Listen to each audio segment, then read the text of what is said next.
के मान्यवर आसपुर विधायक उमेश जी डामोर।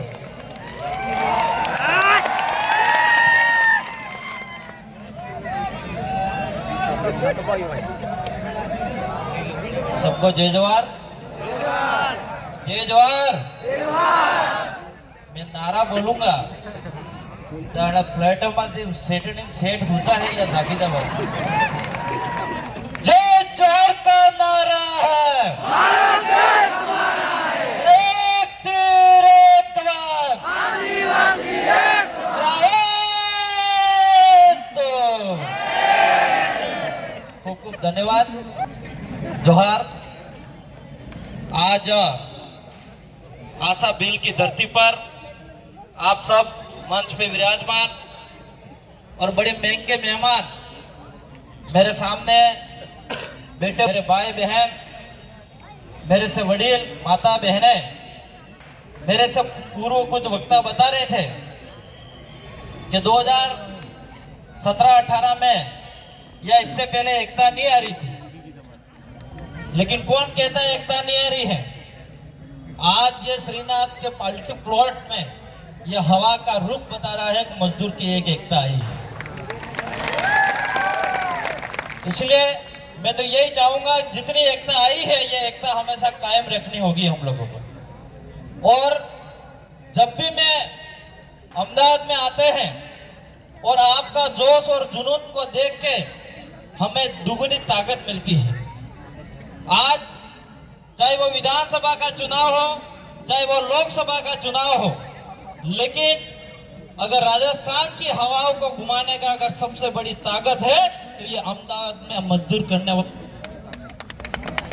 हेलो, आज मैं 2018 के अंदर चुनाव लड़ा था और उस समय कम वोटों से मैं रह गया था।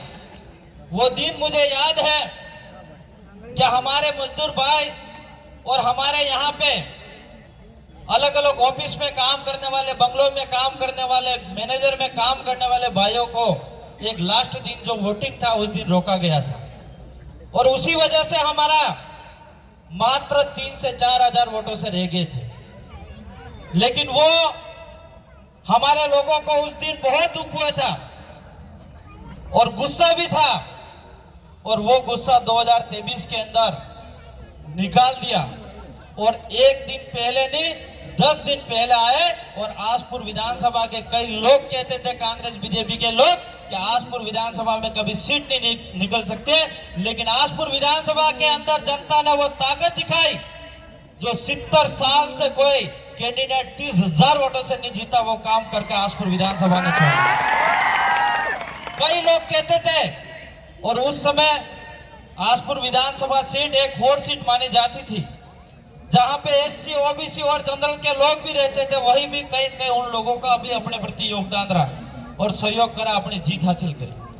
मेरे उन तमाम भाइयों को, बहनों को जो सभी विधानसभा 17 विधानसभा के अंदर आप लोगों ने अपना अमूल्य समय निकाल के और आपकी यहाँ नौकरी छोड़ के 2 दिन 3 दिन छोड़ के 10 दिन छोड़ के आपने वहां पे मेहनत करी और बिल प्रदेश के अंदर 3 विधायक बनाए और 5 विधायक सेकंड पोजीशन रही। इसके लिए मेरी ओर से आपको खूब खूब धन्यवाद देना चाहूंगा, क्योंकि आज मैंने देखा, मैं कई धन्यवाद यात्रा में भी जाते हैं या कार्यक्रम में भी जाते हैं तो गांवों में भी एक ही आवाज होती है कि गुजरात ना भाई अहमदाबाद वाला भाई आबादी होता है अपना कार्यक्रम करे। तो कहीं कहीं गुजरात की ताकत है राजस्थान के अंदर और जब आप वहां पे आते हो तो जरूर परिवर्तन हो जाता है। इसलिए मैं आपसे कहना चाह रहा हूं कि आपने कहेवत में कहजू है, बाप दादा डोकरा कई भी काम करे, चाहे नारियल उंगવાનું काम करो, चाहे बीजू काम करो, कई भी करो, तो આપણે 3 જણા થઈને કામ નહીં કરો હું 5 જણા છું, આપણે 5 જણા और राजस्थान के अंदर हम 3 विधायक हैं तो 5 की जरूरत पड़ेगी कि नहीं पड़ेगी? असल काम थागा कि नहीं थागा? तो मुझे हाथ ऊंचा करके बता दो कि 5 विधायक कराओ के भेजोगे कि नहीं? तो मुझे पूरा भरोसा है कि सलम्बर विधानसभा और 84 विधानसभा से दो भाई हमारे बीच में बैठे हुए हैं, जो भाई श्री अनिल जी डामोर, अनिल जी कटारा और भाई श्री हमारे जीतू भाई कटारा, ये दोनों साथी हमारे टीम के साथी, ये साथी बनेंगे, ये पूरा भरोसा है और वो ताकत आप में है, ये मैं मानता हूं। मेरे साथियों, यहां पे मैं कहना चाह रहा हूं, आप सब लोग मजदूर हो, मजदूर नहीं हो, इस देश के मालिक हो, ये तो मान रहा हूं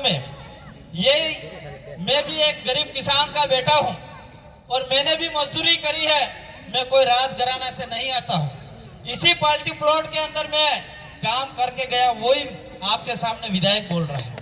इसलिए आप हिम्मत मत हारना, आपके बच्चों को अच्छा पढ़ाना और शिक्षा दिलाना और संघर्ष करना सिखाना कहीं कहीं हो सकता है, इसमें बैठने वाले में से हो सकता है मेरे जैसा विधायक बन सकता है, सांसद बन सकता है, अच्छा सा अधिकारी भी बन सकता है, लेकिन वो एकमात्र है, वो शिक्षा।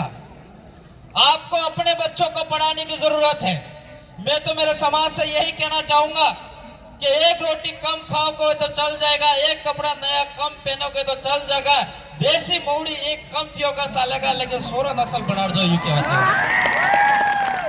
क्योंकि आपका बेटा, आपकी बेटी अगर नौकरी लग जाएगा तो आपका गांव परिवार में नाम रोशन होगा, अपने एरिया के अंदर नाम रोशन होगा, और वही बेटा वही बेटी आपको एक कपड़ा अच्छा पहनाएगी और वही 2 रोटी अच्छा खिलाएगी और आपको देसी नहीं ऐसी देसी पिलाएगा जो कभी पी नहीं होगी, ऐसा पिलाएगा। इसलिए मेरे युवा साथियों, मेरे सभी भाइयों से यही कहना चाहूंगा कि आप लोग रात दिन मेहनत करते हो, वो मेहनत सिर्फ आपके अपने बच्चों के लिए करते हो।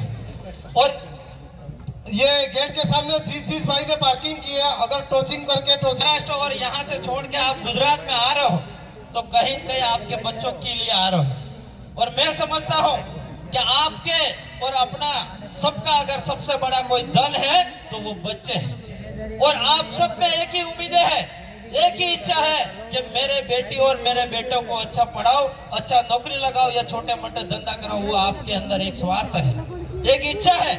इस इच्छा को पूरा करने के लिए आपको बच्चों को अच्छी शिक्षा दिलाना, यही मैं कहना चाहूंगा। मेरे यहाँ पे कई सारे आज हम लोग आए हैं तो गाँव में कई सारे बताएंगे कि सोलंबर के अंदर और 84 के अंदर उपचुनाव हुए हैं, इसलिए ये लोग वहां पे अभी वोट लेने के लिए चले गए हैं। लेकिन मैं कहना चाह रहा हूं, हमने यहाँ पे शायद इसी कार्यक्रम के अंदर धन्यवाद कार्यक्रम भी कर चुके हैं। पहले उस समय वोट नहीं थी, करा था कि नहीं करा था? जब हम 3 विधायक बन के आए थे उस समय हमारे बीच में सांसद साहब भी नहीं बने थे, लेकिन आपने सबने एक जोश और जुनून दिया और भरोसा दिलाया कि हम भाई राजकुमार जी को भी सांसद बनाएंगे और हमारे प्रकाश जी को भी बनाएंगे। लेकिन हमारे बीच में बड़े भाई बन गए, लेकिन हमारे प्रकाश जी थोड़े वोटों से रह गए। लेकिन प्रकाश जी को कहना चाहूंगा, उन जनता पे भरोसा करना, आपको भी जरूर ऊंचा लाएंगे, इस जनता पे भरोसा रखना, ये भी कहना चाहूंगा। आज यहाँ पे जो मंच पे बैठे हैं, कई लोग कहेंगे पॉलिटिक्स की बात करेंगे, कांग्रेस की बात करेंगे, लेकिन जब बाहर रहने वाले लोगों को जब दुख आता है, मजदूरों को दुख आता है, तब कोई नहीं आता। इसका एक उदाहरण बताना चाहूंगा मैं, कोरोना के अंदर, कोविड के अंदर, उस कोविड के अंदर 4 साल पीछे जाके आप देखोगे, उस समय राजस्थान की सरकार ने भी साथ नहीं दिया था, न कि गुजरात ने सरकार ने भी साथ नहीं दिया था। अगर उस समय उन मजदूरों भाइयों को चल रहे थे, बच्चा पकड़ के लेके चल रहे थे, अगर उस समय साथ दिया था तो ये मंच पे विराजमान है, इस टीम ने साथ दिया था, और आप में से ये अग्रिम पंक्ति में बैठे हैं उन लोगों ने साथ दिया था। ये लोग कई सारे गुमराह करेंगे। हम लोगों ने जब वो टाइम था जब आपस में लोग बात करने के लिए तैयार नहीं थे, आपस में छूने से डरते थे, उस समय कोरोना में ये टीम और आपने सबने काम करा था और एक दूसरे भाइयों ने सहयोग करके काम करा था। वो सिर्फ अगर ताकत थी तो वो एक आदिवासी परिवार की ताकत थी। आदिवासियों की ताकत आने के बाद, एकता आने के बाद ये एक संदेश गया था हमारा।